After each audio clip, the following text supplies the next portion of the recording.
if you start talking enough shit on the internet, maybe we can get some big money. Oh, you want me to rolling. pull a Jake Paul? Dude, I don't know. You start talking enough Trump stuff, and then one day I'll just come out and be like, dude, Scott is a freaking crazy person, and then we'll go ahead and we'll get something big set up.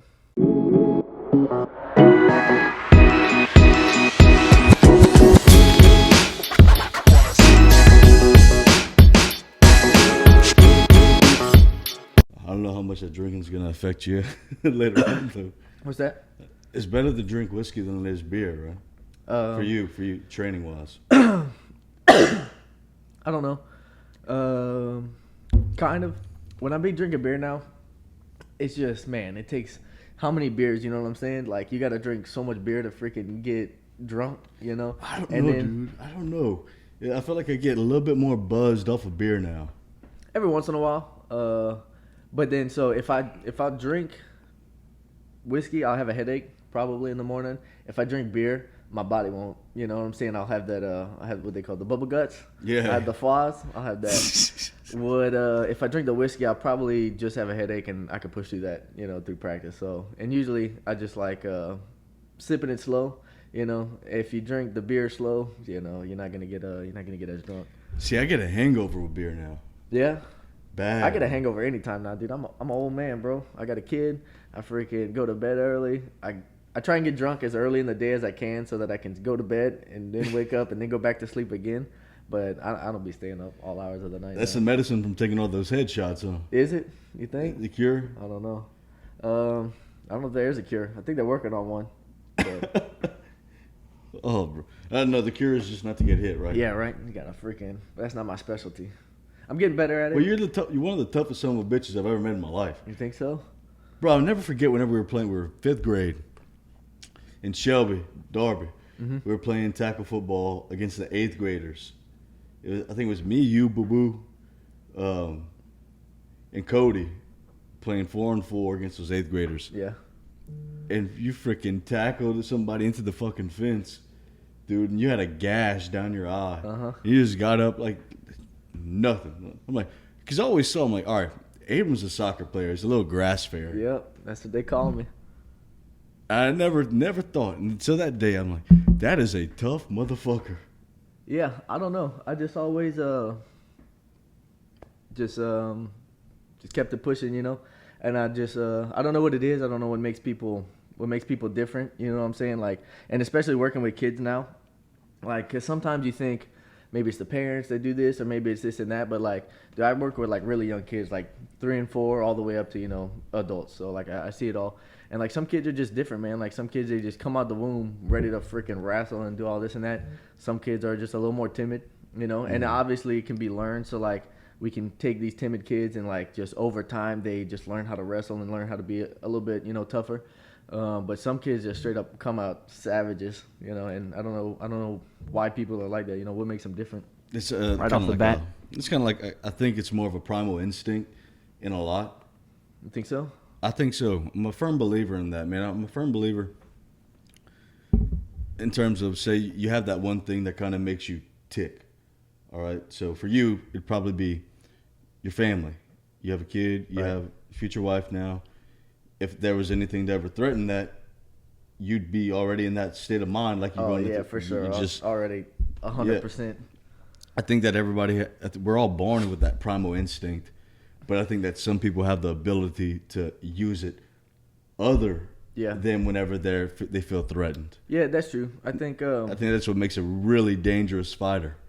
The thing about fighting, I guess what I didn't think about before I got into my actual first like MMA fight, because when you fighting at, like, let's say you're at school and you get into a fight at school, a lot of people could get into like one of those situations where they fight, and there's some people who just completely like will not fight, you know, and that's like, you know, they'll just totally don't want to do that.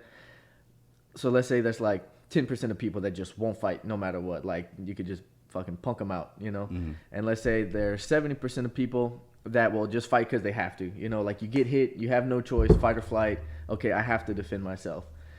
The thing with the MMA is, like, you're making an agreement. You say, okay, I'm going to wait 2 months and we're going to fight in 2 months. And that is like what's different with the psychology, because if you get hit, you don't really have time to think about it. You know what I'm saying? You just have to go into that instinct and defend yourself.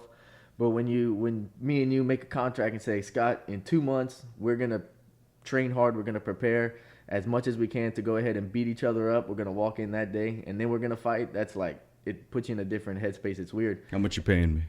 Yeah, right. I ain't got a lot of money for you, but hopefully, Scott, we can get something going and maybe somebody will pay us some good money. Hey, look, I'll take 1,000. If you start talking enough shit on the internet, maybe we can get some big money. Oh, you want me to pull a Jake Paul? Dude, I don't know. You start talking enough Trump stuff, and then one day I'll just come out and be like, dude, Scott is a freaking crazy person, and then we'll go ahead and we'll get something big set up. Oh, hey, look, you know what? If we get this thing built up, we'll do it. We'll do it for charity. Look, and I'll let you keep the weight on. You can freaking I'll come in at, I don't know. What are you right now? Probably 155, something like that. It's usually what I'm I at stay 190. right Dude, that's a 40-pound. Yeah. I just don't get hit. At least have to get down to 175. Here's the thing about fighting with a big guy. So like, let's say I'm 155 right now. Depending on how big the guy is and how untrained he is, anybody could have a puncher's chance. You know what I'm saying? If you could be the totally most untrained guy, if you got power and you connect on somebody just at the end of the punch, you could probably knock somebody out. Now there are these guys like freaking Nate Diaz who probably could get shot in the head. You know what I'm saying? And be all right. But for the most part, you know what I'm saying? If you're big enough, you could probably knock anybody out. But then once it gets to the ground, you know what I'm saying, that's a different story. And that's where the weight really doesn't come into play. You know what I'm saying? Because this is what I do all day. I just freaking wrestle people, and that's my job. And we have grown men come in and then, plus 200 pounds, and, they've never wrestled before and this and that. And I can see when they come in, they're like, oh, this little, skinny guy. And then we start wrestling, and I get on top of them, and they can't get up, and they're like, damn. This little guy, you know what I'm saying? So on the feet, me versus a bigger guy, okay, I got to be careful. If I were to get on top and take a bigger untrained guy down, and it wouldn't matter so much. And we got one of our guys at the gym, and he's an older guy. He's probably like late 30s. Man, he's probably can't be more than 5'6". He's 130 pounds, and I'm willing to bet that I could put him up against fucking the biggest untrained guy, and he would tear into him. It's crazy. I think whenever it comes down, so let me ask you this. In an MMA fight compared to a normal wrestling bout, it's all about, which I mean both correlates, being able to understand the shift of a weight, like being able to understand where somebody's body's moving in that direction. That's probably the biggest factor in terms of being successful on a ground game. Mm-hmm. Am I correct in saying? Right. Yeah. So it's being able to read feel the body movement. Yeah. In terms of that, so whenever it comes down to, so a lot of people look at these leg kicks and they look at whenever people on the ground, those body shots. Mm-hmm. I always wondered this: whenever you're on the ground and you have them in the headlock, mm-hmm. and they're hidden right here, is that really doing something? Like, I mean, it's always gonna, you don't want to take too many unanswered shots, and it's just you can't generate too much power. I would imagine if you're some Francis Ngannou type character, you could probably generate power from anywhere. Hey, so I wouldn't want to get in the clinch with him. I hate to interrupt you, but let me say this: Jon Jones ain't beating that man. You don't think so? No. Yeah, I don't know. That man is something, dude. That is a different fucking human being. Yeah, he ain't right. I don't know. So with Jon Jones, I don't like Jon Jones. I mean, his legs are still this big, even though he's getting up past 250. Yeah. And it's all upper body. The thing about Jon, and he's always said this, and it remains true to this day, obviously, because he's never been knocked out, or I don't know if he's ever even been dropped. He's like, anybody can land a power punch, but can they hit me? You know what I'm saying? DC knocked out his mouthpiece. When Francis rushes Jon, which he's gonna have to get a hold of him, because all of Jon's fight lately has just been him kind of backing up. You know what I'm saying? I think that's why people have been kind of throwing a lot of credit on like Khabib's name as being pound for pound number one right now, is because like in Khabib's last couple fights, he's only gotten better. You know what I'm saying? When he fought Al Iaquinta for the belt, they went all 5 rounds. And he fought Connor, they went 4. He fought Dustin, they went 3. He fought Gaethje, they went 2. You know what I'm saying? So he just constantly like 5, 4, 3, 2, 1, knocking them out. Jon started right at the gate. He was like, what, 24 years old when he won the belt? I think he was 22. Was he? Yeah, he was like super young, and he was just murdering guys. And then his last couple fights, you know what I'm saying, there haven't been any finishes. And obviously he's fighting the best of the best, you know what I'm saying? So you can't ask for finishes every single time. But I think that's why people were so hot on Khabib being the pound for pound #1 versus Jon at that time. It was just Khabib was just like just finishing dudes, and Jon's couple last fights were not, you know, so exciting. Here's my argument with that. Jon's great, but you lose the argument. He loses a case for me whenever it comes back down to you tested positive for PEDs. Yeah, and that's the other thing too. It's like Khabib, I think, is pound for pound. And here's the thing that people don't understand. They use that argument. All right, he only had X amount title defenses. Yeah. This man literally does not give a fuck about money. Does not care about anything. Yeah. He just wants to maul you. Yeah. He goes to 2 or 3 sparring partners in the session. Anybody who's ever sparred before knows how tiring just one person is. You're not, if you're gonna beat Khabib Nurmagomedov, you have to knock this man out in the first or second round. You're not going the distance and beating this man. Yeah. Dustin would have slipped it, dude. If he would have slipped it. I was watching Joe Rogan and him talk about it, and at first I didn't realize. And then whenever Khabib lifted up a little bit, it's like, dude, whenever you rewatch that replay, how close do you think you were to just like slipping that arm through and getting it in? He's like, oh, hindsight. And then I saw it, and I was like, oh, bro. Oh, yeah. He was because Khabib started baiting him. Yeah, and Dustin, you know, got a squeeze on him. You know what I'm saying? So yeah, you know, Khabib knows what he's gonna do, man. He's gonna go to the ground whenever he wants to. I mean, look, his striking is, in my opinion, not up there, but it's good. Yeah, I mean, so what he does is like, man, I forget who always says this. What's the guy? He's like the hype man. He's always telling people that they could do whatever they want. Gary Vaynerchuk, the little entrepreneur guy. You know who that is? Gary Vaynerchuk. He's always on my social media talking about how you can be, you don't know who that is? Gary Vaynerchuk? It sounds familiar. All right, but he's one of those guys. He's an entrepreneur. He's made it now. He's kind of helping, you know, people get their small businesses going, this and that. And he's always talking about doubling down on what you're good at. You know what I'm saying?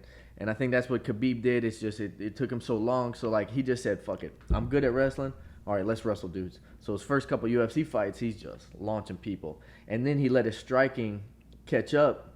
Not even catch up, obviously, because if he was as good of a striker as he was a wrestler, that'd be wild. But he let his striking catch up to where he could strike with these really good strikers, but then also take them down at the same time. You know what I'm saying? So he just stuck to his wrestling. He doubled down on it. And then he just kept on working on his striking, putting in the work, and now he's, you know, can go out there and bang with anybody. So what do you think about, in terms of that, what do you think about UFC fighters? You know, before I ask you that, what was that feeling like, your first fight, first pro fight? What was that feeling like? My first pro fight or my first MMA fight? Let's go MMA first, then your pro fight second. Okay. So it all kind of, like, my first fight all kind of happened really fast, actually. I had only been at the gym for like 3 or 4 months. And obviously I had a wrestling background. You know, I wrestled for Como.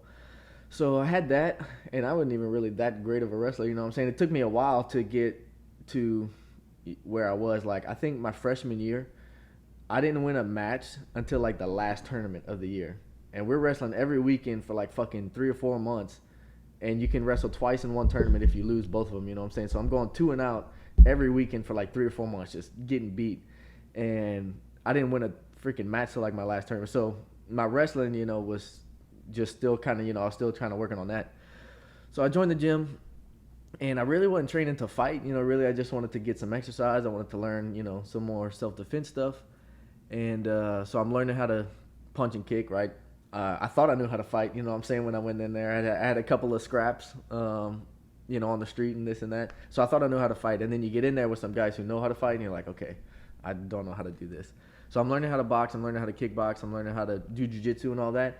And one of Eric's buddies, Eric is the owner of the Youngsville location of the Gladiators, and he's the coach and stuff. Right here on the shirt, folks. Right there, Gladiators Academy of Youngsville. The best gym around here. Dustin Poirier, the pride of Acadiana. This man has worked with him. That's right. Gladiators Academy. We can actually put down the link in the bio. Check this place out. These motherfuckers are the real deal. Anyway. Come get you a free class. I'll show you how to choke somebody. So I'm just like, I wasn't even training for a fight. You know, I just, obviously, I thought maybe if I was going to fight one day, that would be cool. But, like, that wasn't really my intention going in there. So I got, like, 3 or 4 months of training under my belt. And one of Eric's buddies was putting on his own fight promotion. And it was, like, his first or second time doing it. And he had a guy drop out, like, 2 weeks out, I think it was. And he says, hey, Abe, you want to fight next weekend? I was like, all right. Matter of fact, he didn't even say that. I walk into the gym for practice, and he asked me, he's like, hey, what you weigh right now? I'm like, I don't know, like 150 something. He's like, you can make 145 next weekend? I was like, yeah. He's like, you want to fight? I was like, all right. So I took my first fight, and kind of like we were talking about earlier, how you have that anticipation to build up, and that's where you get all those nerves and stuff sitting. I didn't really have that, you know, because I wasn't really training for a fight. I didn't have to wait 4 months. It was like, hey, you want to fight next week? And I was like, okay. So my first fight was probably like my least, you know, the least nervous I was at all. Probably because I didn't know what to expect. Nobody expected anything from me. You know what I'm saying? Like, literally, I had 4 people come out there with me. It was Courtney, Anderson, Cabot, and D-Ray. I had 4 people in the crowd. D-Ray, I miss D-Ray. Yep. He was down here last week, and I hung out with him for like 3 or 4 days. I miss that dude. I know, man. But, so 4 people. We go to New Orleans, and this guy is from New Orleans, right? So I go to New Orleans to fight him, and he's from New Orleans. He walks out first, and obviously he has the place packed. You know, that's his hometown, and his name was Tarzan. And they walk out, they call his fight name and everything like that, and you hear everybody beating on the tables, you know, Tarzan. And then they say, fighting out of Gladiators Academy in Youngsville, Abram, Sellers. And I come out, and all you hear is 4 people. Woo! Freaking. They booed you? No, it was like just Courtney Anderson. You hear him like. I was about to say, if those people booed you. No. They were good. They were pretty nice to me. But it's just like all I had was 4 people there. You know what I'm saying? So, like, that's all I heard. And then we went. I actually ended up getting finished in the second round. It was a good experience. I didn't do any wrestling. You know what I'm saying? We're in there freaking beating the crap out of each other. And Eric's like, you can take him down whenever you want. I was like, I'm sure I can, dude. But it's so different. You know what I'm saying? Just wrestling and then putting the wrestling in there with the striking. So my first fight, I really wasn't that nervous. I got beat up. I left. It was cool. I worked a double shift next day at the freaking restaurant I was working at. Drove back to Lafayette. Had to fucking work. You know, that actually does kind of sound. That sounds pretty accurate in terms of that, because I mean, when it came down to breaking down film, or like say we're playing Acadiana or something like that, and you know Como, for our homecoming game, we always had freaking either the hardest freaking teams, 3 freaking LSU commits on one team, or this and that. So you kind of know what you're expecting at a point. Mm-hmm. But probably the easiest game was playing a state champion Notre Dame. Yeah. Whenever a hurricane hit and Morgan City had to cancel. So Notre Dame, and we scheduled that game literally Thursday. And then 2 days later, we were playing them. Yeah, it's always... It's just like you whenever you don't know what to expect and you just go out there and you perform. You do your thing. Now, if you don't mind me asking, how did he get you? How did he get you in the first round? He TKO'd me in the second round. So that means he was punching and I wasn't able to defend yourself for 5 consecutive hits. Yeah, it's kind of the ref's discretion, which I thought. So I'm in there, dude. We go out the first round, and I took a lot of leg kicks. Like, he's throwing them, and I didn't check a single one of them. So my leg is dead. I'm throwing just literally a jab cross. That's all I threw probably the whole fight. My skill set was pretty unrefined at this point. So the second round, and I'm freaking tired, you know what I'm saying? He drops me and gets on top of me. And I'm doing the best I can to defend myself, and he punches me a couple times. I wrap him up. And then I guess he got off a couple that I just, I wasn't wrapping him up as well as I should have. They stopped. So as an amateur, you fight 3 3-minute rounds. They stopped the fight in the second round at 2 minutes and 59 seconds. So 1 second before, right? So I was kind of butthurt about that. Hindsight, looking back on it, it was probably a well-deserved stoppage. You know what I'm saying? He could have stopped it before that. If I'd have probably went out that third round, who knows what would have happened? You know, maybe I'd have just got beat up some more. Maybe I'd have won. You never know. But yeah, 2 minutes and 59 seconds into the second round, I took my first L. I literally I have so many questions about MMA and fight stuff for you. I mean, literally, I could spend all day asking this, but I want to ask you another one while we go off track until you answer what your first pro fight was like. The stoppage between Sugar Sean and Chris. What do you think? I kind of feel like it's the same thing, dude. If you let this guy get assaulted for fucking... So they fight 3 5-minute rounds, right? So there's 15 minutes, and I don't recall what the actual stop it was, but it was well into that 14th minute of the 45 fight. seconds left, I believe. Man, and I get it. He could have stopped that thing so in that's the second round. That's the thing, too. You could have stopped it way earlier. Yeah. You know what I'm saying? Like, save the dude some brain damage and stop it in the second round, and everybody been like, okay, that's fine. When you let him go that whole next round, and the same exact thing was happening, and I get it, you know what I'm saying? Like, all right, you've seen enough, you have to stop it, but like, fuck, dude, let the guy get, you know. Dude, that was... Let the guy take his decision. That dude was... We're sitting here watching it because we have... Anytime Dustin fights, we have a neighborhood superstition. I'm always superstitious, man. Every time Dustin fights, we all have to be sitting here watching the fight. We have to sit in the same spots. Yeah. The same people are here, and that's how he won the last 2 times we did it. No, keep doing it. Given anybody who fights in the trilogy, if they win the second fight, 84% of the time they win. Now I used to be superstitious before I started fighting. I'm not superstitious, but I'm a little stitious, I'm a little bro. stitious. Yeah. I used to be a little stitious before I started fighting, but then once I realized, man, like, and obviously you do stuff it makes you feel better, right? And you know, some guys do that stuff too. I lost my first pro fight wearing these red shorts that somebody had lost in previously, right? And then Tyreek's like, man, let me get them shorts. No. And I was like, bro, you sure? He's like, man, that shit don't matter. Tyreek goes out and he loses in the shorts. And Lane's like, y'all motherfuckers can't wear those shorts ever again. So I haven't worn them since. But check this out. So me being the freaking hardhead I am, I lose my first pro fight in them red shorts, right? These little... They got the baggy shorts, I guess you could say, and then they got the compression type fight shorts. They were some red compression shorts. I lose my first pro fight in them, and I'm like, fuck that, man. That shit don't matter. I'm going out fighting my second pro fight in them, and guess what happens, Scott? Guess. Take a gander.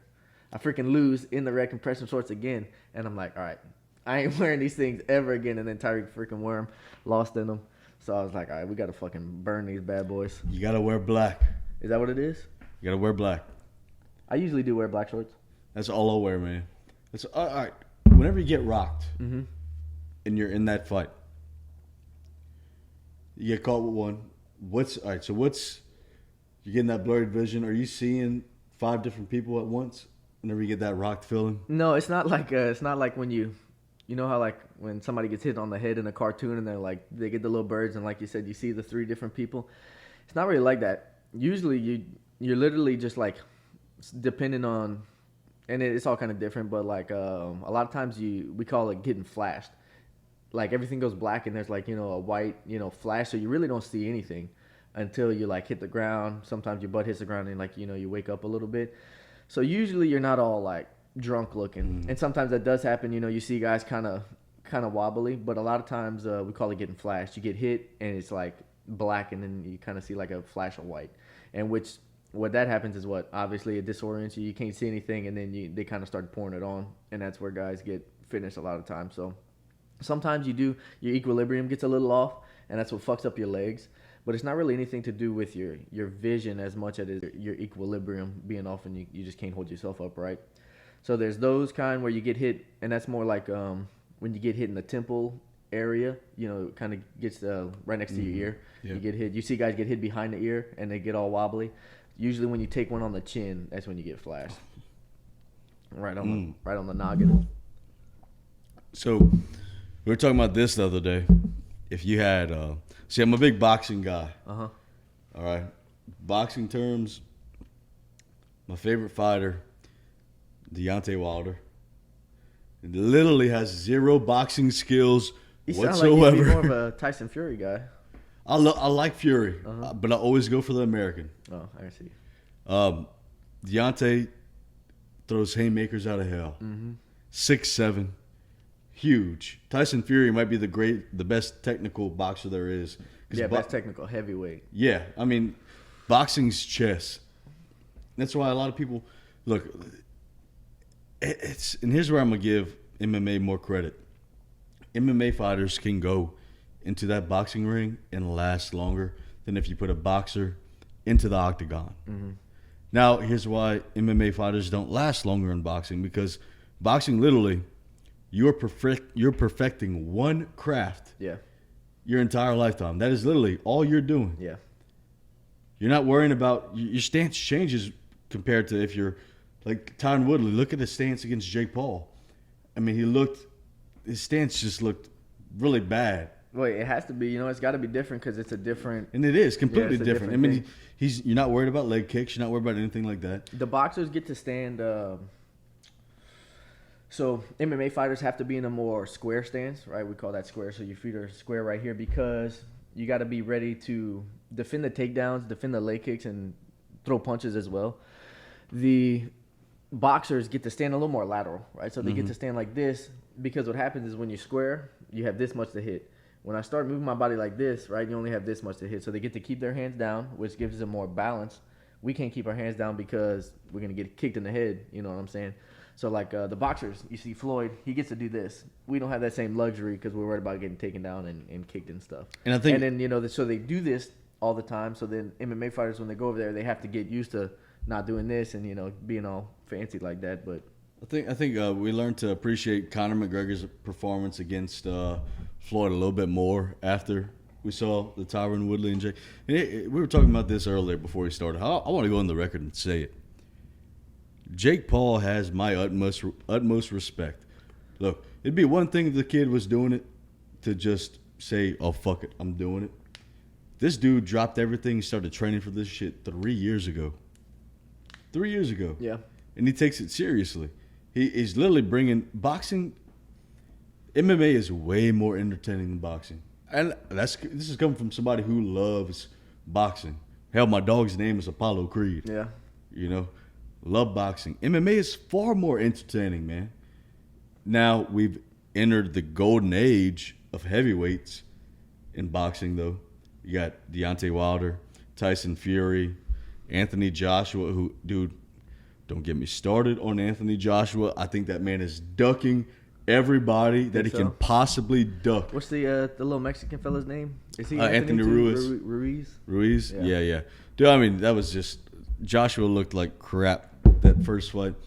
But Anthony Joshua, he refuses to fight Wilder. And so, I really don't follow the storylines of the boxers and stuff like that. So, like, when I see Wilder and Fury pop on my thing, I'm like, oh, this is going to be cool. I'm going to watch that. But, like, as far as seeing what's happening between them and this fighter's, like, Canelo is going to fight... Nobody's beating Canelo. Yeah, right. Canelo's going to fight this guy. I don't really... follow that. Like I was saying earlier, I don't follow really any other sports: soccer, football, baseball, basketball. Well, I couldn't tell you these fucking players' names. Here's what happened. So you have the big three. In boxing they have so many freaking titles. Yeah, and that's the other thing that I don't understand. It's like, because obviously the UFC has different promotions too, or not the UFC, but they have like the UFC, they have Bellator. They got PFL, the Professional Fighting League, whatever it is. So they got all these different fighting leagues, I guess you would call them, promotions. But the UFC is kind of recognized as like, the NFL. Yeah, like the MLB. The MLB compared to the doubles and the compared to the so it's kind of like, I'm gonna start fighting on this local scene. Maybe I'll make it to here. Maybe I'll make it to Bellator, and if I can get to Bellator, hopefully, I can get to the UFC. I don't understand what's going on with boxing and how they have all these different champions in the same weight class, and they're all kind of the same skill set, but they're not really. I don't get it. Dude, you literally have almost 20 different weight classes. So you have the WBC title, you have the lineal title, and then dude, I can't even tell you all the damn belts, to be honest with you, brother. All I can tell you is that Fury has one of them, Joshua has another one, and then Fury and Wilder are going to fight again. Now here's my problem with this whole boxing. Here's my problem with Anthony Joshua. Look, obviously the man's 6'6". He was a gold medalist. He beat Klitschko, but Klitschko, he got back off the canvas, got back off the canvas after Klitschko knocked his ass out, came back to beat him. But Klitschko was almost at 40 years old at that point. Bro, it pisses me off because I want to see Joshua fight Wilder. All right, you can't in MMA if you're gonna talk that shit and you're gonna build something up. Yeah. Dana White is gonna put you in that fucking octagon. Yeah. Boxing. This is what Jake Paul he's done. Is brilliant. He calls people out that are literally he's the best thing to happen for promotions. Showing boxers and other athletes that you do not need to pay a promoter to build up a fight. You do not need to pay these motherfuckers to build up a fight. Yeah, because promoters take so much damn money. Do it yourself. Yeah, do it yourself. Anthony Joshua refuses to leave the UK to fight Deontay Wilder. Is that what it is? That is exactly what it is. He will fight Tyson Fury in Wimbledon, but he will not fight. He will not fight Deontay Wilder in the US. Yeah. That's what has been my understanding, or from what I see on social media that I've seen a couple times, is just people talking about like the UFC makes fights. People start talking shit to each other. Y'all want to fight? Okay, let's find a weight class. Let's do it. Y'all are gonna fight each other. The boxing is, I've kind of, like I say, I don't follow it, but what I've heard is that you never get to see these fights between the two best guys, or even these guys that are talking shit to each other, because they can just never get it done. So people kind of get fed up with all the bullshit. Now let's go to Covington Usman too. Yeah. The money talk here.